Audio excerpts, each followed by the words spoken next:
Someone called up and asked about how I finally unloaded Estelle. Yeah, I guess that's a story worth doing again, because while a lot of people are getting married nowadays, a lot of people still are getting divorced, and it can be so very, very messy. It can be so financially burdensome, especially when, there's some hard feelings. I mean, not only was I tired of Estelle, I hated her stinking guts.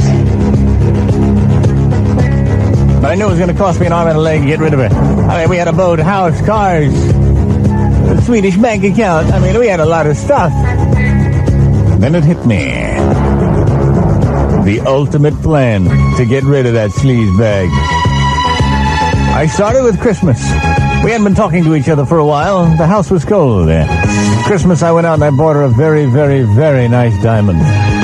Some very intimate presents, too. I didn't just get her a cheap bottle of cologne. I got her presents that I had to do some thinking, things I knew she always wanted. I said, Estelle, I know a lot of people make New Year's resolutions, but I make one to love you more than I've ever loved you in my life. Estelle, my God, I love you! And I forced tears out of my eyes and I held her under the Christmas tree as she opened her goodies.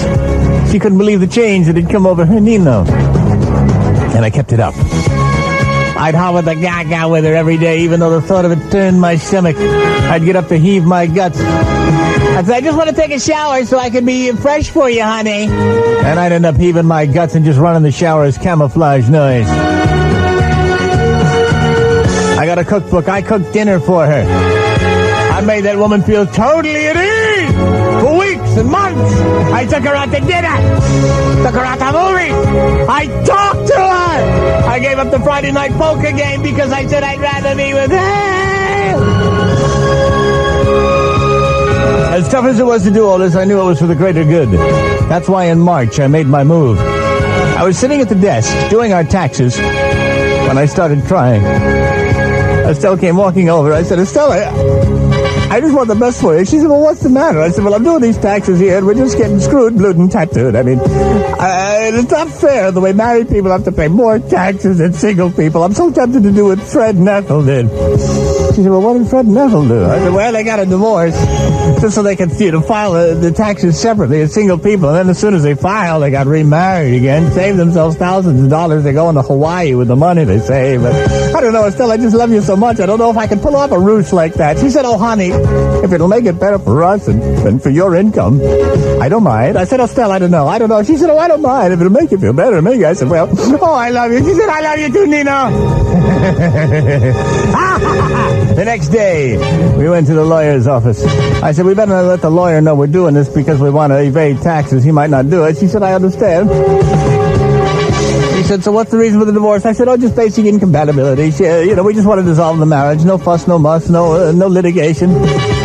He said, you mean you'll just sign the papers? And Estelle said, that's right, I don't want anything, really. I just want to be on my own, irretrievable breakdown. He said, okay, lady, you got rushed. She said, no, I just want to, dissolve it as quickly as possible. So sure enough, he drew up the papers. The next day we returned, we signed on the dotted line. He said, well, you are officially divorced now. Good luck to you. I said, thank you. Estelle and I left his office, both of us giggling grinning like conspirators. We left the guy's office. Estelle said, honey, I want to get something for dinner, okay? I said, okay, dear, meet you back at the house. She said, okay. I ran home, called the locksmith. I changed every lock on the place. Every lock in the place. Sure enough, she came home about an hour later, tried her key, and she said, honey!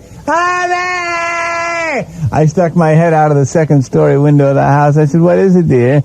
She said, my key doesn't fit the lock. I smiled down. I said, I know. Give my regards to your mother.